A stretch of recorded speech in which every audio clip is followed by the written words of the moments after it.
Hello, everyone. We are live. Welcome to the show must go on line. Today's guest is Jen Wheeler Kahn. How are you doing today? I'm doing great. Thank you so much for having me. Thanks for coming. This is awesome. Yeah, this is so much fun. I love checking out whenever Scenery has a new item, like this fabulous Beetlejuice necklace. It's Yay! So much fun. I love jewelry and I love Broadway and I love recycling, and all of these things come together in Scenery. They sure do. I know, it's like literally everything that I care about is like in one little company. I was like, this is great. That's kind of been my like touchstone and through line is that I've started the company that would be like all of my favorite things. And so I just kind of keep coming back to like, well, would I wear this? Would I buy this? Do I think this is cool? And that's kind of like led us to where we are now. I love that. Taking your own ideas and your own passion, which we will get into your actual saying because I love it. And every time we talk, I'm like, I need you to share your exact quote with me. But it is great to see something that you liked from the beginning that you started, and also like still 3 years later, which happy birthday, Scenery. Thank you. Thank you. I know we're a three-nager now. Look out. Amazing. Angsty drama. My son just turned 3 because I started Scenery Bags when Hudson was 3 months old, so I can like track our growth with my son's growth, and so it's been very fun. I'm like, we were a toddler, now we're like angsty three-nager. We'll just kind of like keep following suit. That is a great way to kind of keep track of everything. So with that, I feel like we are jumping right in, but I would love to take it back a little bit. And what is your origin story? What got you into theater in the first place? Oh, into theater. My mom, actually, we make fun of my mom a lot. If you follow me on social media, I have like hashtag life with Lynn because she's very quotable, and many of my actress friends have based characters on my mother. But one thing that she started my sister and I on very young was movie musicals.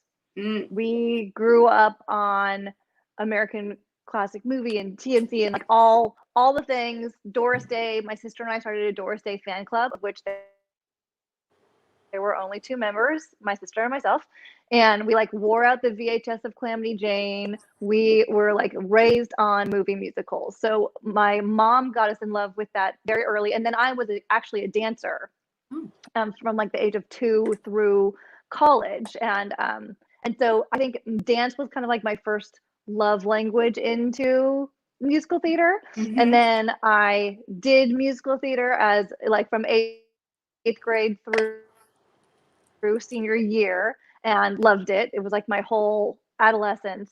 And then you need to go to college and figure out what you want to do with the rest of your life. And so I remember thinking, I'm like, I love theater so much, but I didn't want to be a performer, but I wanted to be like theater adjacent somehow. And I found stage management. And because one of my friends actually, who was a producer and director friend of mine, he's like, I think you would be a really good stage manager. You should look into it. And I like shouted a few stage managers that summer and started looking around. And I was like, oh yeah, okay, this is cool. I want to run my own theater and produce. So that was kind of like my end goal was to produce and run my own theater. And I remember finding all of these curriculum, and there wasn't like an undergrad producing major, but there were undergrad stage management majors, and the stage management major at USC, University of Southern California. When I moved to the East Coast, everyone was like, "Oh, South Carolina." I was like, "No, different." So I always know whenever I talk, I like preface Southern California. Had a BFA in stage management that also you had to take producing classes, fundraising, marketing, grant writing. We had to produce our own shows, along with learning costume, set design, lighting, stage management, directing, and acting. So I was like, that sounds well-rounded. I'll do that, with really absolutely no plan of being a stage manager whatsoever. It was like my means to an end to like learn a lot about everything in theater, and then like run my own theater and produce, because that magically just happened. And I actually fell in love with stage management, like totally on accident. I finally had to stage manage my like first show at SC, and I was like, oh, actually, I love this. And so I kind of never looked back from that moment on, and graduated and moved to New York, and was incredibly fortunate, and I landed 2 jobs within 48 hours of landing in New York. I got a PSM job on an off-Broadway show and a bartending job at the Blarney Stone on 31st and 8th, right across from Madison Square Garden. Little baby Jen. And yeah, and so I worked in New York. I did 5 shows in New York, and then was, while I was visiting home, was offered a stage management job at the Walt Disney Concert Hall in LA. And so when Disney calls, you say yes. So I came back to LA and stage managed for the Walt Disney Concert Hall and the LA Philharmonic, which was amazing. And a director that I had worked for previously found out I was back on the West Coast and asked me to do like his next bunch of shows.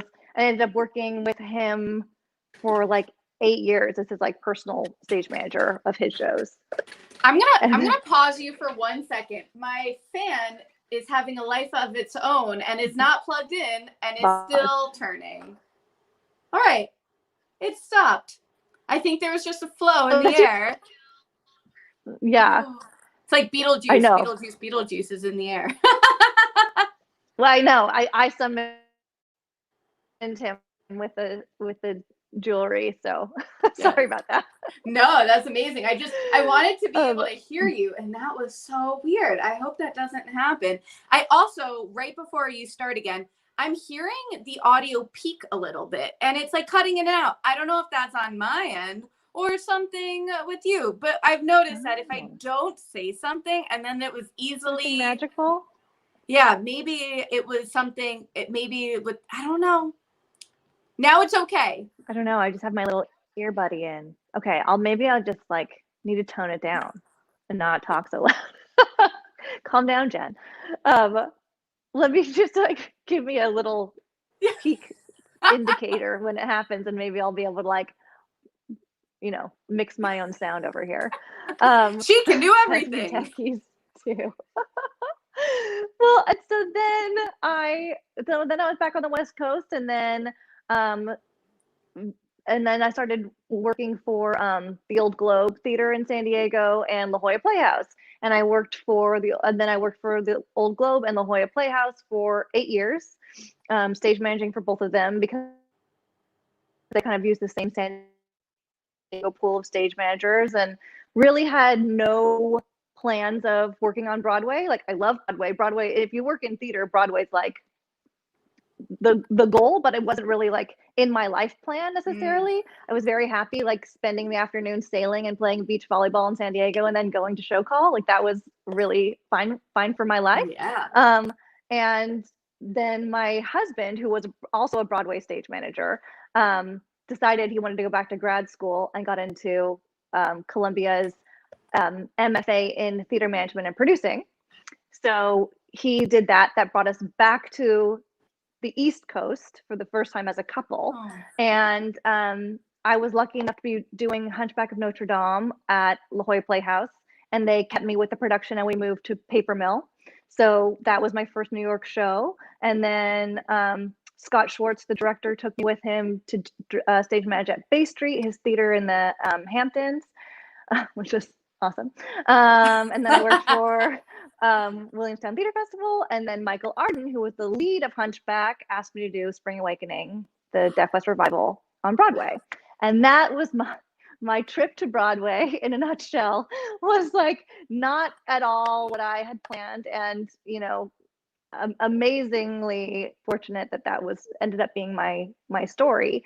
And then I did more shows after that in New York, and then Brandon and I started having a family. And then so when I was pregnant with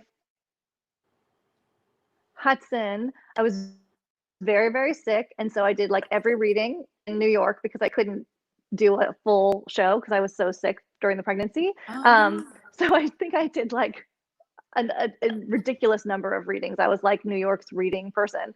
So I got to see a lot of like new musicals that are now like finding their way. And then when I had Hudson, we were out at Williamstown Theater Festival. And I started Scenery Bags. I was like, well, now I'm home for the first time ever in my life. And why don't I give, I've had this, like, been kicking the ball down the road on this Scenery Bags idea. Let's see if I can, make this a real thing. And then it became a real thing really quickly. And that's been my job ever since. Wow. It is. And there we go. I love that story for so many reasons. One, sometimes life just takes you on an adventure and you don't know where it's going to go. And if you you never know where you're going to end up. Yes. And it's always somewhere better than like, I'm going to be regimented and do XYZ and only XYZ, because sometimes Q is like way better than Z, and it can lead you to a whole different XYZ that you never knew was coming. I'm a very big believer in kind of being open to where the world takes you. 100%. Sure. I mean, it's funny hearing that, because like B-Way show was never like a thought of mine. I was going to be an Olympic reporter. Like, I was going to cover the Olympics. That was like my goal, my dream. I went and volunteered and I loved it. But then it was like, I love theater in a way that I didn't have that same passion for sports. Like, I thought I had it until I experienced what it was like to cover theater. And I was like, ooh, this is what I want all day, every day. And I want to talk about every little aspect in the scenic design and the sound mixing. And, oh, did you see that swing? Did you see that understudy? And like all these little aspects. And in that same sense, like if I just continued as an on-air reporter and going on that, I never would have found the joy of like creating my own company. So it's cool to hear another maker, because we're both part of the Broadway Makers Alliance. That's right. Yeah. And so how did you hear about the Broadway Makers Alliance? I actually helped start it. It's a good way to hear about it.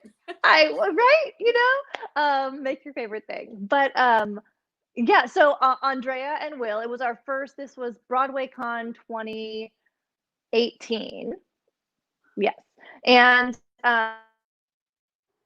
it was the first year that Scenery Bags existed for Broadway Con, because we started in July of 2017. So January 2018 would have been Broadway Con, and Andrea of Coloring Broadway and Will of Teatro kind of like became like their own little force to be reckoned with in the best way possible, and like went to every different booth of like Broadway maker potential booth and introduced themselves. Like they were just networking. They were like doing everything you do at Broadway Con. Broadway Con is so valuable for meeting people in the industry, meeting people who do what you do, and like just making friends. And that's what makes Broadway Con fun when you go back, is because I always say it's like reunion. You're like, here we go, family reunion. And so I remember them coming to Scenery Bags, and first we all met, and then the next day, like they had clearly gone and gotten drinks or something and came back, and they're like, we have this idea. What if we formed like this alliance of Broadway makers? And we talked about like Makers Alley for Broadway Con and doing all the stuff. And so then the three of us started brainstorming, and then Andrea officially it was Andrea, Will, Elisa, and I. Of Dr. Drama, and the four of us became like the creators of Broadway Makers Alliance. Wow. It's funny. I knew that back when we did the panel, and I forgot. And I love hearing that story, because y'all come from such different aspects of the theater world. And it's so cool to hear how those different aspects can come together and form this great group, and see how it's really expanded since then. It's been incredible. And it was definitely Andrea's like brainchild. And so she, to her credit, really wanted a leadership team that was going to speak for a lot of different facets of what the group would become, which I think has helped it grow so quickly and in the way it has, because we have Elisa, who kind of represents the like non-product, like the blogs and the vlogs and press and all that, which is such a huge part of Broadway Makers Alliance. I know, and it's so helpful to have that the voice.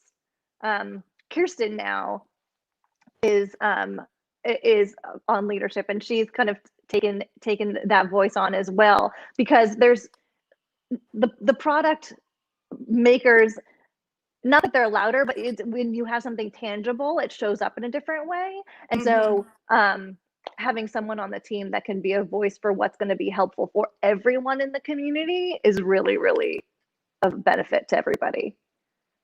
Yeah, that's such a great point, because even when I was first introduced to it and like, oh, you should be a maker, and I'm like, but I don't make like something physical, and they're like, yeah, but you make videos, you make photo reports, you know, like you make things in a different way. I'm like, oh, now that you mention it, I do. And that was a great like liaison into, I think it was especially like Andrea and Elisa and them like tag teaming, like, we know what you do and we think you'd be great.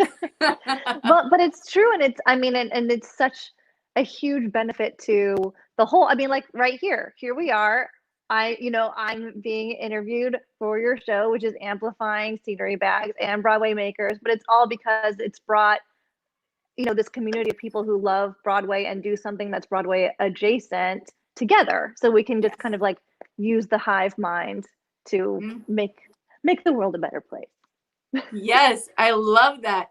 And it is so true, because so much with theater, as in life, if you have different ideas and different points of view and all those different aspects, it'll help your company grow and it'll help you grow as a person. So maybe there was a show or an idea that you wouldn't have thought about until you met someone else who was super passionate about this thing, and then they introduced you to that. Like, has that happened with any of the shows that maybe you've converted from being like a piece in the theater to a physical product? Wait, can you ask that question one more time? What happened? Has like meeting someone who is either, a huge fan of Beetlejuice or Freestyle Love Supreme, which we will get into, or any of these shows, has like finding someone that was especially passionate about one Broadway, off-Broadway show inspired you to like reach out to create a product for that show?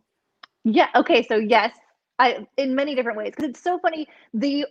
There's like the Scenery Bags origin story, and then there's like every single drop or floor we have has its own mini origin story. Ooh. And one of my favorites is actually oh shoot, what it was the if I'm blanking on the name of the and it's not If Then, it's the one there was like the magic show that had the big like if oh no, I Am. Oh shoot, I'm blanking on the name of the show, but it was very popular off-Broadway magic show with a story that I never got to see, sadly. But it was very, very popular. And she kind of like became a super fan of the show and got to know the cast and the creators very well. And she was a fan of Scenery Bags. And she emailed me out of the blue, and she's like, this is really kind of random, but I'm a huge fan of Scenery Bags and I am obsessed with this show, and they have a drop, and I asked the creators if I could have it for you when the show closed. And I was like, sure, great. And she's like, great, I have a car, I have it, I took it home with me, I'll come swing. And so I like gave her my address and had her come, and she like brought it over to my apartment in New York, and I cut it down and shipped it to Florida, where we make our bags. And it was a huge, it was such a popular show. Everyone, and I can't believe I'm blanking on the name. This is what happens when you have 2 toddlers in quarantine. You don't remember things. I bet. But now she helps do New York pickups for us, because I don't live in New York anymore. Right. So I've actually like hired her on as part of our team. But it all happened because she was in love with this show and knew about Scenery Bags. And so she actually acquired the drop for us and connected me with it was the wife of the creator of the show who was our contact and gave us the drops. But like, because I always ask permission from GMs or producers or production manager, depending on where I got it I always get permission to say what the show is and how we market it. And so like she did all of the work for me on that one. And I'm like, this is amazing. So if you're listening and you have a favorite show, you can just bring it on over to me. That's great. But it was her passion for the show that brought it to have a second life. Wow. Which was actually really cool. I love everything about that because it just shows that sometimes if you're passionate about something enough and you show perseverance and you show initiative, like things get done. Wow.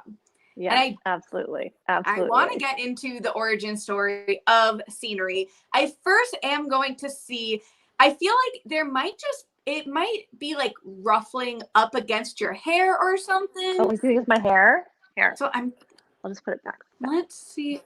Maybe that'll help. All right. So far, so good. Just something from my days of doing on-air interviews where you would like clip on a mic, and it was always that like little ruffle that like came every fourth word, and you're like, no. Why are you doing this to me? Yes, totally. Technology. All right. So that sounds great. Let's hope that stays with it. So what is the origin story of Scenery Bags? I love that it kind of goes by both. And how did that all get started? So, I told my stage management story. So the other little caveat of getting to Scenery was that I also was a blogger. My sister and I started a blog in 2011, 2012, like right after we got married. It started out as a wedding blog. Quickly changed. So we're like, no, we don't do that. But we were both DIY brides. We made everything for both of our weddings. We got married the same summer. Not on purpose. This is just, we're not twins, but if you've seen us together, we look like twins. We had babies. We got married the same year, and both of our sons were born the same year. Like we're kismet like that. We're very connected. It's very funny.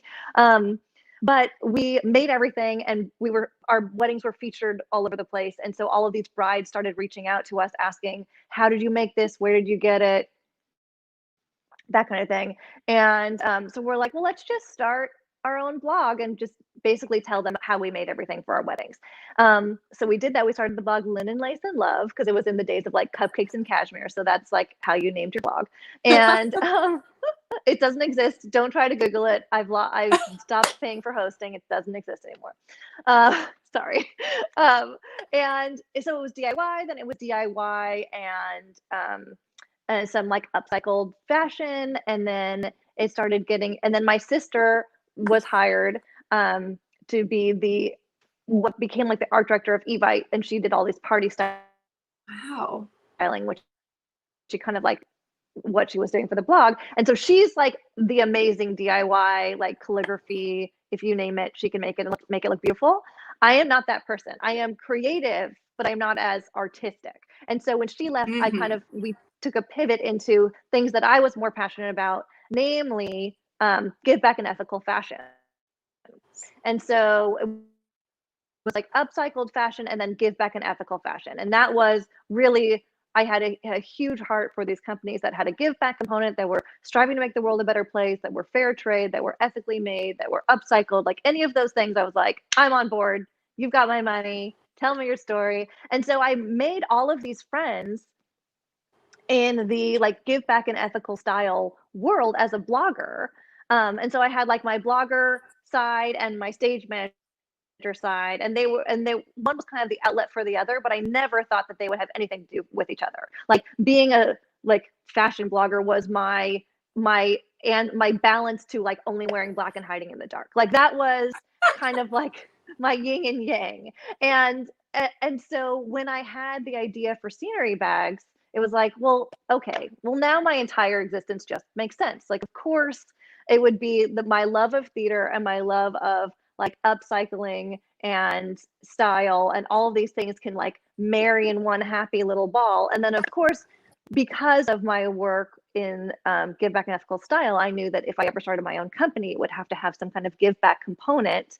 And arts access has always been hugely important to me. I feel like, with arts funding being cut from schools, we're losing the next generation potentially of theater goers. And you can find a ticket to a show, especially, I mean, regionally, off Broadway, and even sometimes on Broadway for as much as like seeing an IMAX movie. You just have to know how to look for it.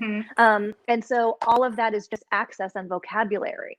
Like any high school kid looking to go do something on a Friday night, like how to look for a movie. That's easy, but it's not as easy to go. You have to be introduced to theater as a medium that is accessible and there for everyone in order for it to continue to be that, or to maybe be that for the first time, because there's still, people still feel a separation that the arts are not part of their birthright, which is not true, not at all true. And I'm hopeful in this moment in particular that people are going to start making more strides for that to continue to be less and less the case. But I knew that arts access was what I wanted my company to fund. And then I had to go at first in my like cute little naive, I've never had my own company brain, I was going to like run the nonprofit and run the company and just like do it all. And why not? And then my sweet husband was like, why don't you find a nonprofit that's already doing what you want and just give them money? And I was like, okay, well, that's too easy. Can't do that. But so I went to like the Google machine and asked it who's taking kids to see theater in New York, and found TDF, which is a theater development fund. And not only are they doing that, but they're doing all these intro to theater classes with arts professionals. And they also offer all of their alumni forever very discounted tickets, like $10 tickets. Wow. So they're not just introducing these students to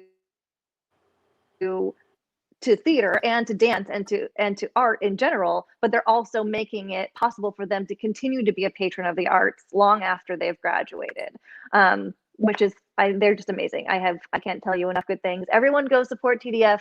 The TKTS booth is where they generate like 80% of their revenue, but there is no Broadway right now. So they're, having a hard time, as it's most arts organizations, but I am thrilled to get to support the important work that they are doing. And wait, I'm like, origin story. And so I was like, what are we talking about? So that was kind of like where all the pins started falling. I was like, yes, this makes sense. This makes sense. This makes sense. This is everything I care about. And all my whole life just made sense. All of a sudden, here we are. And then the night I had the idea for Scenery Bags, I called up my friend who has a stunt rental company in San Diego. He was the director that I worked for like 8 years. And now he acquires like national tour sets when they close. Instead of throwing them away, he buys them and then like puts them back together and rents them like on the regional circuit. Music and theater company, if you're looking for a set or costumes rent. And so, but he was my first call, and I was like, Brian, do you have any old drops that you don't need? And he's like, yeah, I don't throw anything away ever. But especially this happens moving from like Broadway to touring, but it also happens from touring to regional. If they're not going to retire an entire set, a lot of times they'll cut it down. And that just means they literally just cut the sides off of the drops because they're too big for the line sets in a regional house. Right. Or they're too big for the line sets on a touring house. So what we end up with, like some of our smaller runs of Broadway shows, are offcuts, are just these like the sides of these giant drops that would have ended up in the trash. And so it's like the scraps of Broadway. I'm like, yeah, great. I love scraps of Broadway. Send it on over. But so we had some of that. He had some things where they actually have to like pare down. So we got some hairspray stuff because no one has 30 line sets in a regional house. So they had to pick and choose what they were going to fly and what they weren't going to include in like the hairspray package. So some of it was from that. Some of it's damaged. It gets burnt by a light. It gets torn by a, flying witch. And, like things happen. It's theater. So that's kind of what we started with, was scraps, Broadway scraps. And and damaged things and stuff that was cut that wasn't going to be usable in a regional house, but was a Broadway or off-Broadway or tour drop. And so we had 600 pounds of scenery, and that was sitting in my parents' storage unit in San Diego, which they never thought they were ever going to get rid of, because I like to start companies and then not necessarily follow through. But I remember I had this idea right before Spring Awakening, and Krista Rodriguez, the amazing Queen Krista Rodriguez, she was a huge supporter of this idea. And I remember talking with her backstage during the show, and she's like, "How's it going? I sew. Do you need help?" Like, she's incredible. I love her so much. And I know, like, truly one of the best humans ever. And so then I finally had Hudson. I found a manufacturer and made our first round of like 25 bags just to see if people like would like this idea. Yeah. It's called like proof of concept in business language. So my proof of concept was these first 25 bags to see if like anyone else was excited about this idea. Because I didn't know. Like, maybe they're like, why would I want trash? I love trash. I'm like all about it. But I didn't know if anybody else would. And so I had like 100 followers on our Instagram, Scenery Bags Instagram, that were really all pretty much my friends that I told to follow us. And I announced, I'm like, we have our first run of bags, and it sold out in 48 hours just on our Instagram. We didn't have a website. And one of them was Krista. She's like, as soon as you have a bag, you better send me one. So I sent her one, and then she posted it on her Instagram, and we got like 1,000 new followers. And I was like, oh my gosh, we went viral. Like, what's going on? You know, in my cute little don't know what's happening in the world self. And then one of her friends, Rachel Bloom of Crazy Ex-Girlfriend. Crazy Ex-Girlfriend. I know, I'm like totally obsessed with that show. And she reached out and emailed me personally and was like, how do I get a bag? This is brilliant. And so I was like, yes, Rachel Bloom, I will send you a bag. Thank you so much. And she posted about it, and we got 4,000 new followers in 24 hours. And I started, so when that happened, I was like, okay, don't know what to do. We don't have any more bags. And we don't have a website. So I built a landing page for our website in an afternoon while like nursing and rocking my 3-month-old. And just like built like a very simple website and said, you can sign up for the wait list. So people were signing up for the wait list, but it was still like, I had to copy and paste everyone into an Excel spreadsheet. Like, it was not a fancy wait list, but after Rachel's post, we had like 200 people on the wait list. And I reached back out to my LA manufacturer and told them, I'm like, okay, we're going to need to make like a lot more bags fast. And to their credit, and in hindsight, I'm very grateful for this, they said no. They're like, we're not going to be able to keep up with that. We're not going to be able to make these bags fast enough. You're going to need to find somebody else. So we had a wait list of 200 people and momentum building on this idea that I was like, tested and approved very quickly, that people liked it. And so thankfully I was able to find a new manufacturer in Florida. And so I was in the process of like sending them a sample of what we had to get their sample approved and order more zippers and all of the things that Florida needed, because we're like restarting the whole company basically in Florida now. And Upworthy reached out to me on our Facebook page of all places and was like, hey, can we interview you for Upworthy? And I was like, yeah, you sure can. So she sent me an email interview, and I filled out. She's like, great, it'll come out sometime in August. And I was like, sometime in August, that's fine. I surely will have things up and running by then. Morning of August 1st, the article hit. I had no idea. And then Broadway World picked up the same story and ran their own feature, also like unbeknownst to me. Like, it all just kind of like blew up, and I started seeing a lot of traffic on our like landing page and Instagram, and I was like, what is going on? And so I went and I saw the article and rushed to my computer to try to change, because in the time that I found that it took me to find out that the article had been published to getting to my computer, we had 800 new names on the waiting list.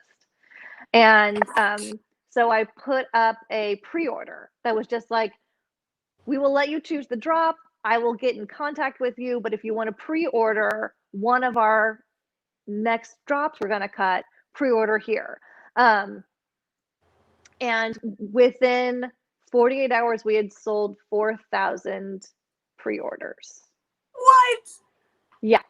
And so one of those, I don't know, I'm probably dating myself, but there was this commercial of like small business, and it was like they started and like the ticker went like 1 order, 2 orders, and they're like, yeah, people are ordering, and then it like speeds up and speeds up and speeds up and speeds up, and all of a sudden everyone's like having a heart attack. It was one of those like the most exciting and terrifying 2 days of my entire life. I bet. Because all of a sudden like people care about what I started, and that was like really beautiful and overwhelming and humbling. And then it was like, I have to figure out how to make 4,000 bags like tomorrow. And so I like called my Florida manufacturer, who I had literally just hired on, and said, remember how we had 200 on the wait list? Now we have 4,000 and counting. How quickly can we make bags? And they're like, okay, we'll do this, we'll do this, we'll do this, do this. Wheels started turning. Hurricane Irene comes and closes my Florida shop. Oh no. And so I had to, and this was like mid to end of Florida of August. So by then we had 5,000 pre-orders sold. And so I emailed everyone and said, here's what's going on. I mean, because I know it was really just like stage management was the best training for basically anything you ever want to do in life, for being a mom or for being an entrepreneur. But I bet. It was customer service. Like all stage management is this customer service. You're making sure everyone is okay. You're making sure that like the people in the room feel supported. You're making sure that the design team feels supported, the director feels supported, the producer feels connected and supported. You know, like that is your role as a stage manager. And so I just kind of like moved everything I learned from stage management over to scenery bags and was like, okay, how do I support my customer? How do I let them know what's going on? Like, full transparency, we just started. We have a new manufacturer. They're boarded up right now. I promise we'll get back to you. You know, like, I mean, in a much nicer, fleshed out way. Yeah. Let everyone know. And so it took us until December to fulfill all of those like orders from August. And I think we had maybe 10 people who I had to refund that like, didn't want to wait out of 5,000 plus because the people kept ordering. And I mean, people hung in there, and it was really amazing. And that was how we started. But it was one of those like, the universe will test you. If you have an idea, especially I feel like if you have an idea that involves helping people or making the world better, the universe will test you, and they will test you hard, and can keep testing you. Every time I've had like when I started our jewelry line, I had, you know, big tests happen. You know, every time we grow, there is always some kind of like outside force testing. Like, do you really want this? Can you? And like, you just have to keep going. Like, you just, if you believe in it, you just have to keep pushing through, and you'll get there. And you know, the people that you need will show up for you. And I've been very, very, very fortunate. But it you know, the Genesis story sounds really exciting and like easy at first, and then like terrifying. So I always tell the full rest of August, because like August 1st to August 31st, how many days are in August, is a very different story. Like where I was on the 1st versus where I was on 31st was not the same place. And I think as any kind of a new entrepreneur, like it's important to hear all of August, because that is kind of like a one full cycle of entrepreneurship. But you just have to keep making it happen. Wow, that was really long. It's amazing. And it's so true though, that sometimes like people want to tell the condensed version, and I'm like, I am here for you. I want to hear how the sausage gets made, how everything happens, because it's so true. Making anything from scratch is tough, and you often only hear about the success or like the beginning and the end, and sometimes it's that middle part, the meat of the story, that's like the most important, and often the piece that's left out. And I think for a lot of people who might be watching this, whether it's today, tomorrow, this weekend, or in a year from now, if they have like this inspiration for starting something, it's really helpful to hear that they are not crazy for something happening and then being overwhelmed, or that everything was going smoothly until this roadblock happened and they had to make a reckoning. Do I keep going or do I stop? You know, like there's so many aspects. And like, to quote Dear Evan Hansen, you are not alone. And it's really great to feel that. It's great to feel that you're not alone. It is, absolutely. And it's crucial because you will feel alone and you will feel, we'll get into your favorite quote.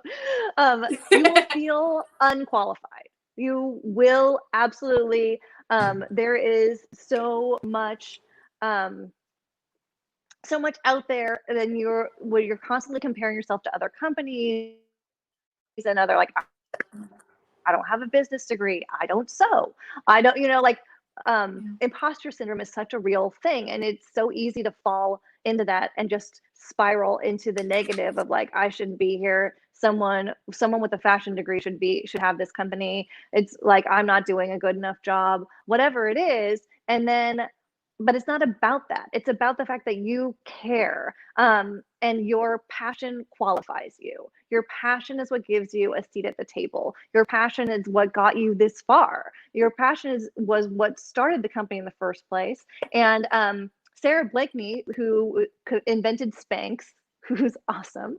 And as a mother, I basically should be sponsored by her. She talks about this story of how she knew nothing about fashion at all. She used to sell fax machines. She didn't do like manufacturing, fashion retail was not her game at all. But she remembers talking with her manufacturers of everyone who had like invented all of the pantyhose, whatever, and she was the only woman in the room. And she looked around, she's like, I don't have the most education, I don't have the most money, but I do care enough. I do care the most, and I'm going to see what caring the most does. And that's how she started like her multi-billion-dollar company, is by caring the most.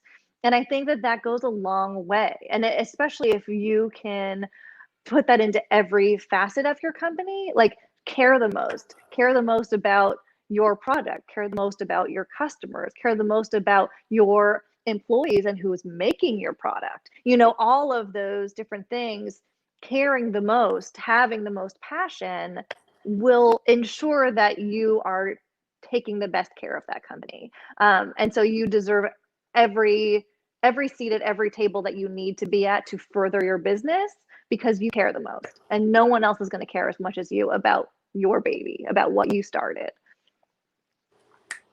Yes, Jen, I love this. I love every time I hear this story, it just re-inspires me.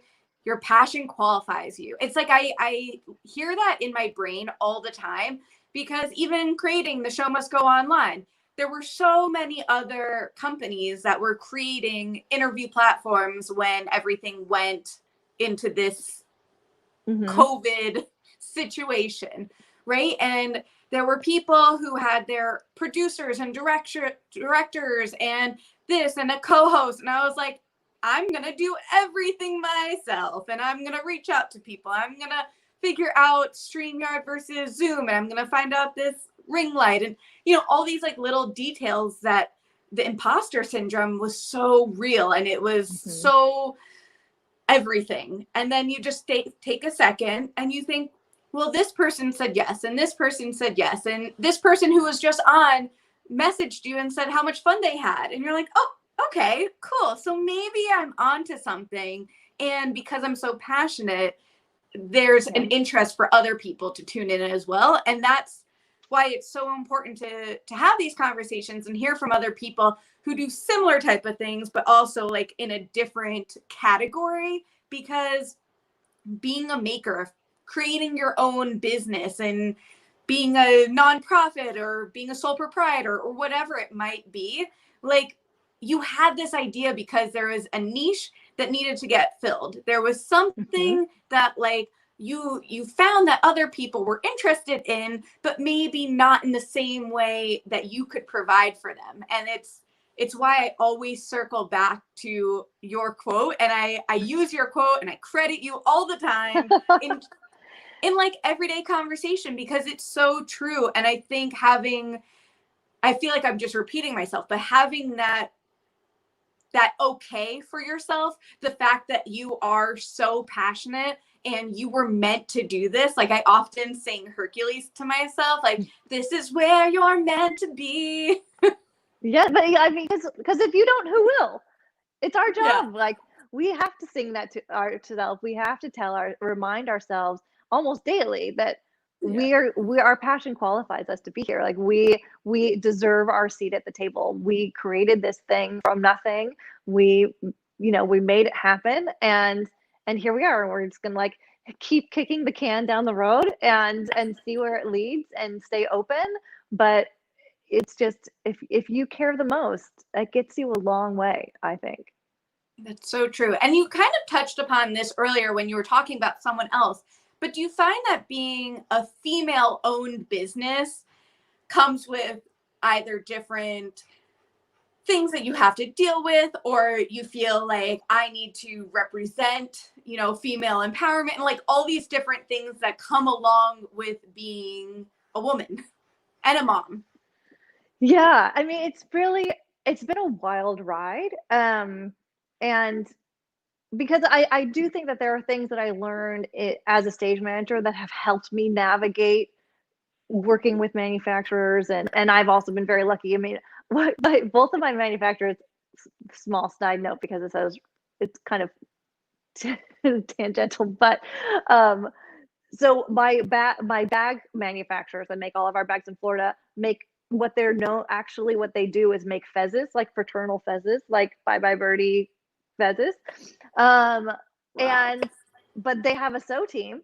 And so they learned how to make bags and are continuing to learn how to make bags for my company. And my company that makes all my jewelry is a set company, a union IATSE set company. So I have all of these like scenic builders, carpenters, and prop artisans making jewelry. So I have fez makers making bags and set makers making jewelry, and we're all just figuring it out. But like, there is something to, like, theater people just get scrappy. Like, we Young, scrappy, and hungry. Young, scrappy, and hungry is like a real thing. But as far as being female owned, I'm still learning that it is okay to be successful. I think that there is something innately in us that feels like we have to apologize for our success, that we have to be small, and so even in, like, I see it in my pricing. Like, our margins aren't big enough to have a wholesale. So like, I've been offered a lot of boutiques and theater shops want to sell our stuff, but we can't, because I do direct to consumer pricing, but I also feel good about that because it's made by hand in America, and all of things, like, it's expensive, and I only charge what I personally feel like I would pay, but like retail markup is much higher than that. And so I've cut myself out of being able to have a wholesale market. And is that being a bad businesswoman, or is that being, like, true to what I think is the right price point for my product? And if we're only online, so be it. And so it's kind of going back and forth in that, should I, like, storm the castle and try to be it? Because, like, Macy's wanted to carry us. Like New York Macy's, and I had a phone call with them, and I went and talked with all of these different people about all the different things that I would have to do in order to be carried by Macy's, and ultimately my answer was no. I was like, it's not right for our company. It could potentially sink our company, because we'd have to scale really quickly. We'd have to change our whole pricing structure. We'd have to do a lot of things that, if Macy's ended up not selling our products well, we'd be left with a completely different business for the wrong reasons. So, but it also was kind of like a hard pill to swallow. And I personally think I made the right decision for my company. I made the right decision for me and the bandwidth that I have right now as a mother of two kids who aren't in school yet. So, all of those things. But, if it was a man running the company, I don't know that they would have made those decisions, and maybe they would be more successful than I am. And, and like grappling with that. I know, and that's imposter syndrome right there. So like, I need to like give myself my speech.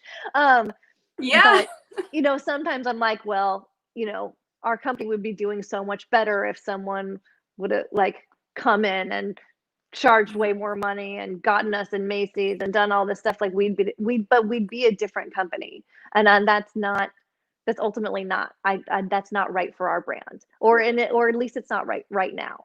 And I want to scale. I have a plan for us. But also the realities of being a mother. I am also full-time childcare for my 2 boys. And so the scaling of my company actually is completely connected to when my boys are school age. So I'm like, okay, in 5 years, when I have my daytime free, because my boys will be in school, well, as long as like COVID's gone and we know what we're doing with our lives. And then I know I have this much more bandwidth to allocate to my company to scale. But men don't need to deal with that. They don't need to think like the scaling of their company has nothing to do with when their kids are going to school. Right.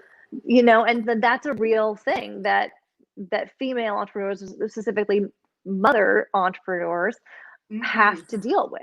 Because it's a real, like when I went to Broadway Con, my husband has to go on work trips all the time, and all he does is say, "I'm going to be gone XYZ days," and I say, "Great, have a good time." Amazing. When I go on a work trip, I had to find 3 different full-time sitters to be able to like take my kids to school. I had to sign up all the release so that they could, or like my oldest has like a 3-day-a-week little like half day daycare school thing he does.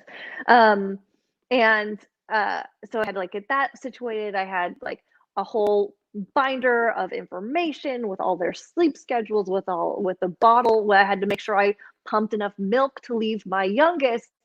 It was a huge undertaking to go to Broadway Con, like a huge undertaking. And I remember being so angry because it was just something that Brandon never had to deal with at all. Like it was just not even thought of. But for me to leave really put our family at a huge inconvenience and was a ton of extra legwork for me to just be able to go for like a 5-day trip. That's real. Yeah. So it's a real thing. It's a real thing, and it affects everything that I do. And especially right now, in the days of quarantine, when I have a 3-year-old and a 1-year-old and 0 time to do anything. Like if anyone out there has sent me an email in the last couple of days, I promise I'll get back to you. But things are just moving slower because and my youngest hasn't taken a nap in 3 weeks. So like, and that's normally when I run my company is like during nap time. So it's just, the layers of not just like I'm a female, so I have like imposter syndrome sometimes about certain things. It's just like, no, it is so much more meta than that in the ways that it affects how you can run a business. I think the reason we're seeing so many more female entrepreneurs pop up now is because of smartphones, honestly. Because there's no way I could run this company now, this company the way it is, if I didn't have a smartphone, if I wasn't able to work where my kids are, if we couldn't go to the museum and I could answer an email, if we couldn't like be at the zoo and I could take a phone call or see what's happening or post something on Instagram. You don't have to be in an office anymore. And I think that's why we're finally seeing a lot more female entrepreneurs, because we do everything everywhere. So if we can take work with us, we can work. Because such a great point. We're superheroes. Dun, dun, dun. That's right. I love that. Women are superheroes. That's right. It's real. It's a real thing. It's a real thing. And I do just want to touch quickly upon something, and then I want to hear a few stories of just like specific shows. But you mentioned like that it could be more successful, and I want to just like define success in different ways than we're maybe used to, because like, in my opinion, scenery is like crazy successful. And I think what y'all are doing is amazing, and you're doing great work giving back. And like, I love my Beetlejuice necklace and ring and all the other things, and like the only intermission line. So, you know, I think that's tied in with the imposter syndrome and some other like societal definitions of success. But like, I want you to feel like you are being very successful making your own decisions.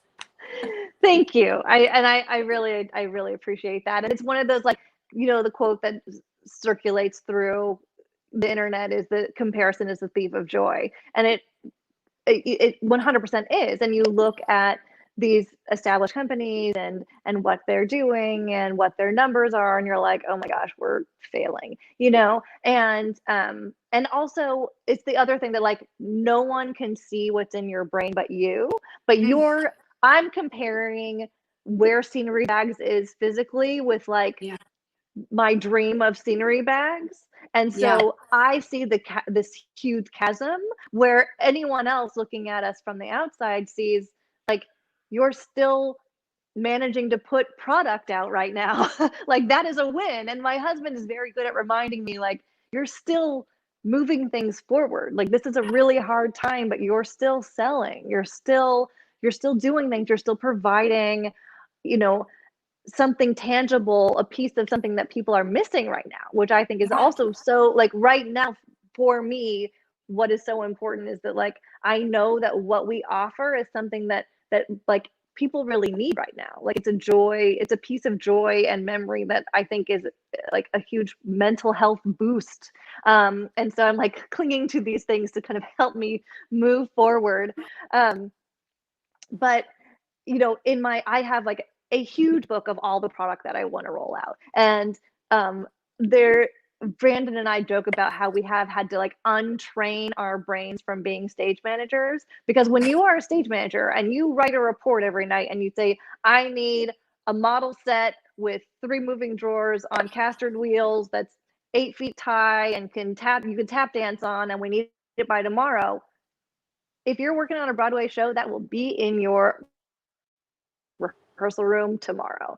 And you know, because you have a huge production team that is just at the service of this one show, and you get like 24 to 48 hour turnaround of huge things. Or like, here are the 80 new props the director wants added, we need them by Friday, and you will have 80 new props by Friday, and probably sooner. And so there is this urgency of, as a stage manager, that you're used to, like 24-hour turnaround of impossible things. And then you become an entrepreneur and nothing moves that quickly, or you become anything but a stage manager and nothing moves that quickly. And like, even my husband's now a general manager for the Alley Theater here in Houston, shout out, which is why we're in Texas. But even moving from stage management to arts administration, nothing moves as fast as it does in the rehearsal room, because you have to move. You have to build an entire show in 2 weeks, so it has to move quickly.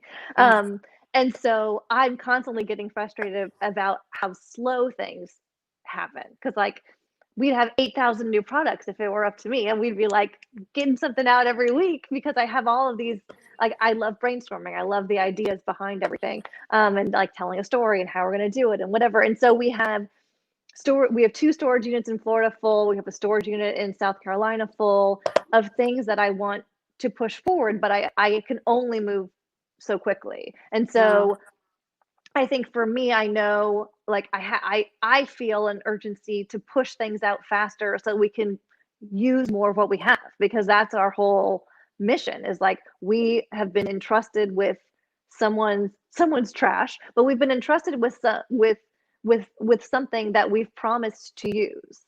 And we have to figure out, even if it's a drop from a show no one's heard of, that's brown, you know, like, it's like not a pretty color, and it's not from a show anybody cares about. And how do we make this valuable to somebody? Well, we screen print it, or we do totes, or we, you know, do something creative. But I have to figure out how to move through a lot of material so that we have room to take new material. Because right now we're getting close to like I had to buy a second storage unit in Florida because we have so much unused material, which is great that we have a lot of material, but it just also means that we need to sell more faster. And so even though like, yes, like we are making it happen and things are rolling out and we're still coming out with new product, and all of that is I'm so grateful for. I'm so grateful that I have two manufacturers that are working with me, and for my family for trying to find little moments and windows for letting me push things along. Yeah. But I always feel the urgency of moving faster because I want to keep up with what's coming in, because I always want there to be room to say yes. And when I feel like when we're moving too slowly, I have to start saying no, and that breaks my heart because I never want to be like, I can't take that show because there's not enough room. Right. You know, like that never wants to, that I don't ever want that to be my answer, but I also can't afford more storage units. You know, so it's like the give and take of that, of like, how do I move things out faster? How do we make something that is going to be appealing, that is not Beetlejuice, that is not, you know, like that isn't a big name? Because right now I've really been moving through the named things because they mean something to people right now. It's what I think what people are going to gravitate to and want. Yeah. But, you know, there's a lot of other stuff that we need to figure out how to move through, and it's a fun challenge, but I always want it to happen faster than it does. So that's always the hardest part on me. I could imagine. So you mentioned Beetlejuice as we did earlier, and I would love to hear kind of that story of how you got the stuff from Beetlejuice in DC and how you designed the necklace and the ring that's been so popular. Yeah. DMs, Instagram DMs. One of the guys who works in the shop at Show Motion that built Beetlejuice, found out about our company and was following us and slid into our DMs. It was like, hey, we have some pieces of the floor that didn't make it to the winter garden. That some of them were damaged, or he's like, do you want them? Are they of any interest to you? And I was like, yeah, because I had also seen Beetlejuice and loved it. So I was like, yes, 100%, absolutely. You know, set up the pickup because we pay for all shipping and everything. If you want to give us your trash, we will pay for it.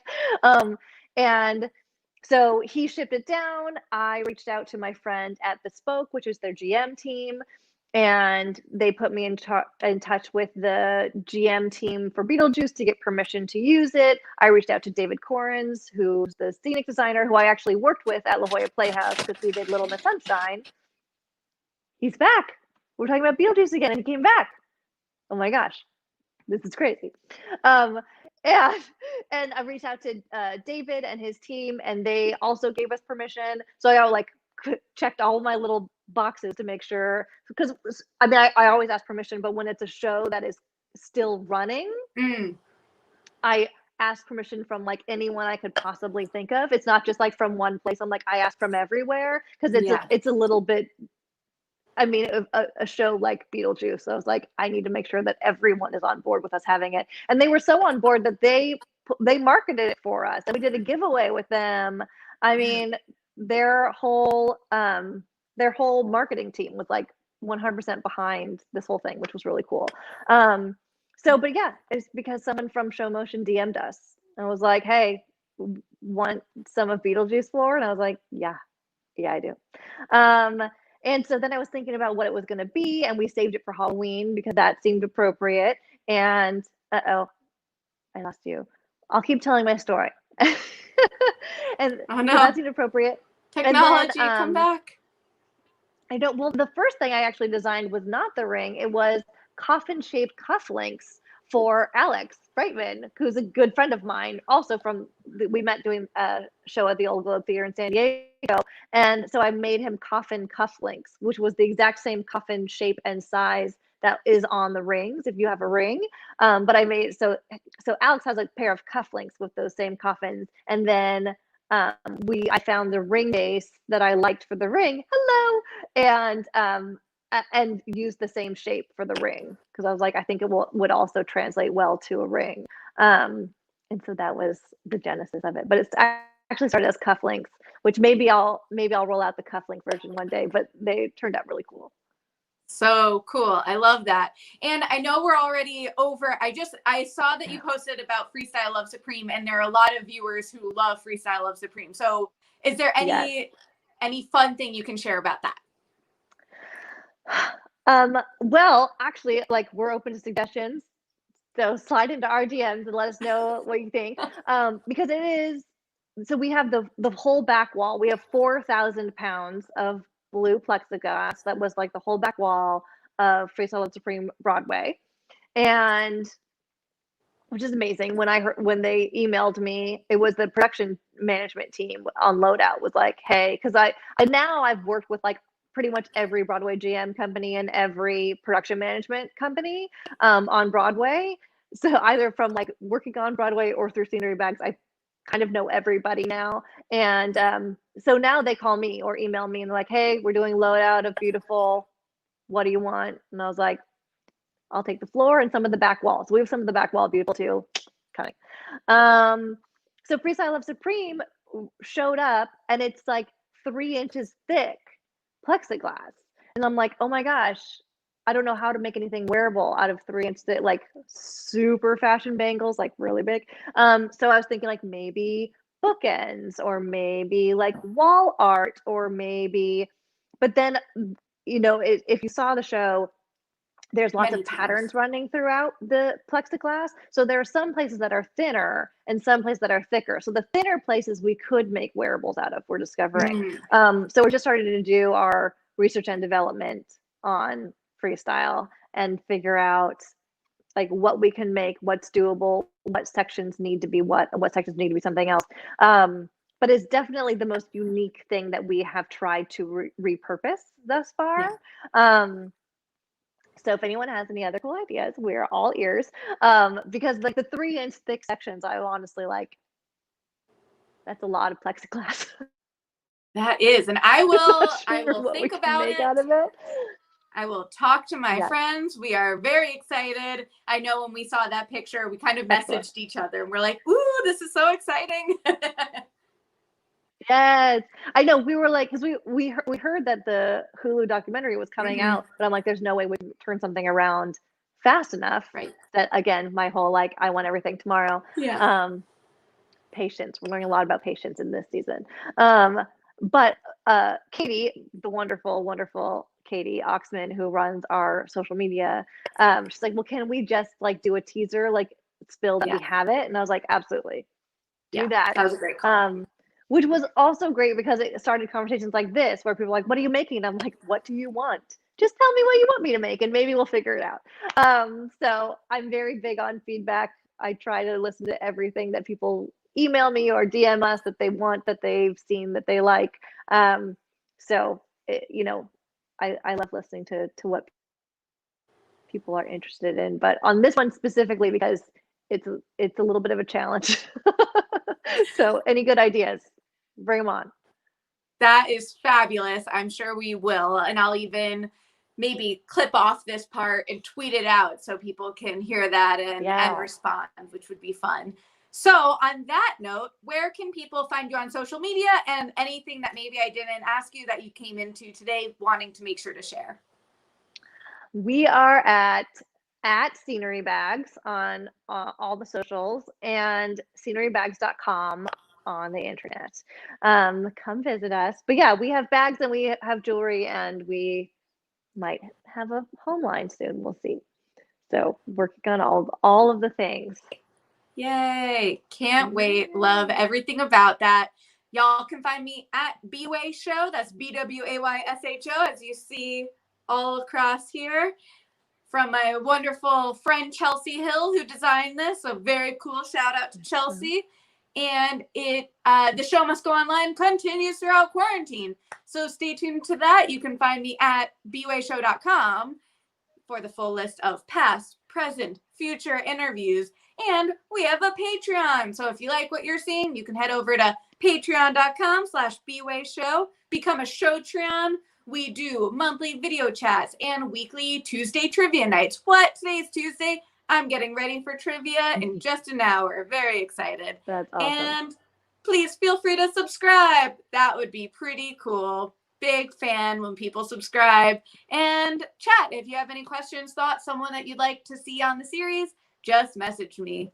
And on that note, thank you so much for taking the time out of your day to chat. It was amazing getting to hear more. And it's always wonderful to chat with you. Likewise. Thank you so much for having me. This was awesome. Yay. Bye, Jen. Bye.